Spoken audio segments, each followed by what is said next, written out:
अगर आपने DC pump लिया है और मौसम नहीं ठीक, जिस तरह सर्दियाँ आ गई हैं और बादलों की वजह से, मौसम ख़राब होने की वजह से पंप जो है वो प्रोग्रेस पूरी नहीं दे रहा, पानी नहीं दे रहा, तो उसके लिए फिर ये एक सप्लाई है जापानी 14 वोल्ट 20 एम्पेयर है, ये बिल्कुल फ्रेश।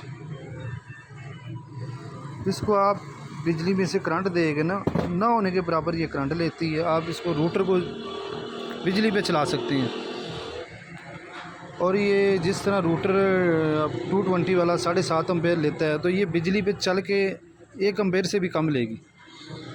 ये सप्लाई है जो कन्वर्ट करके डीसी 12 वोल्ट को बिजली पे चलाएगी और इसकी कीमत भी बहुत अच्छी है और ब्रांडेड है, ये जापानी होता है।